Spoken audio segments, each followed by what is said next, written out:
নমস্কার বন্ধুরা, সবাইকে স্বাগত আমার নতুন একটি ভিডিওতে। আমি তোমাদের ক্লাস 12-এর যে পল সায়েন্স বা রাষ্ট্রবিজ্ঞান যে বইটা রয়েছে, এই বইটা থেকে তোমাদের 2-এর মান, 3-এর মান বা 5-এর মান কোনগুলি তোমাদের খুব ভালোভাবে পড়তে হবে, এই সবগুলি আমি তোমাদের এখানে নিয়ে এসেছি। মনে রাখবে, এগুলি যদি ভালোভাবে পড়ো তো তোমাদের 100% মনে হয় 100% কি 99% তোমাদের এখান থেকে আসতে পারে, একদম চান্স রয়েছে। তো তোমরা অবশ্যই ভিডিওটা মিস করবে না, খুব ভালোভাবে ভিডিওটা আস্তে করে তোমরা দেখতে পারো।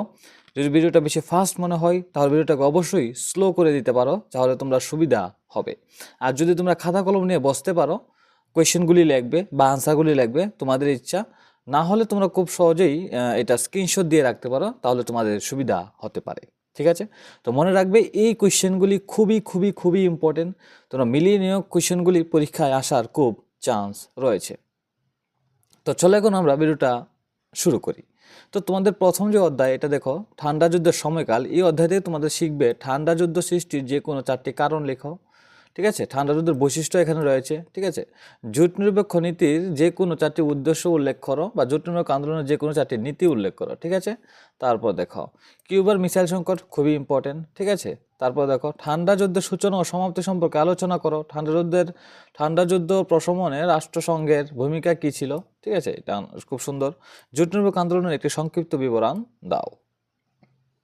দেখো, তারপর দ্বিতীয় চ্যাপ্টার 2 মেরুর সমাপ্তি। এখান থেকে তোমাদের সোভিয়েত বিভাজনের ফলাফল অতি সংক্ষেপে আলোচনা করো, বা সোভিয়েত ইউনিয়ন ভেঙে যাওয়ার ফলাফল সম্পর্কে আলোচনা করো। একই কোয়েশ্চেন, একই আনসার। ঠিক আছে? তারপর দেখো শক থেরাপি বা অভিঘাত থেরাপির পরিণতির ক্ষেত্রসমূহের বিশদ তালিকাগুলি দাও। ঠিক আছে? তারপর দেখো সোভিয়েত অর্থব্যবস্থার 4টি প্রধান বৈশিষ্ট্য উল্লেখ করো। সোভিয়েত ইউনিয়নের পতনের পর ভারতের উপর কী প্রভাব পড়েছিল। ঠিক আছে? তারপর দেখো সোভিয়েত ইউনিয়নের বিভাজনের 4টি কারণ ও ফলাফল সম্পর্কে আলোচনা করো। তোমাদের মধ্যে যারা যারা এই পিডিএফটা কিনতে চাই, অর্থাৎ যে সাজেশনটা রয়েছে, সাজেশনটা তোমরা কিনতে চাও, তারা অবশ্যই আমার নিচে দেওয়া নাম্বারে, অর্থাৎ 8798141930, এই নাম্বারে তোমরা মেসেজ করে, হোয়াটসঅ্যাপে মেসেজ করে তোমরা অবশ্যই সাজেশনটা কিনতে পারো। ঠিক আছে? তো চলো দ্বিতীয় কোশ্চেন দেখছি আমরা। পরের কোশ্চেন, রাশিয়ার অর্থনীতির অভিঘাত থেরাপির ফলাফল আলোচনা করো। ঠিক আছে? এরপরে ক্ষমতার বিকল্প কেন্দ্রের মধ্যে থেকে থাকতে তোমাদের ইউরোপীয় ইউনিয়নের লক্ষ্য উদ্দেশ্য আলোচনা করো, আসিয়ানের লক্ষ্য উদ্দেশ্য আলোচনা করো, চীনের অর্থনৈতিক উত্থানের বা উন্নয়নের পদক্ষেপগুলি আলোচনা করো। ঠিক আছে?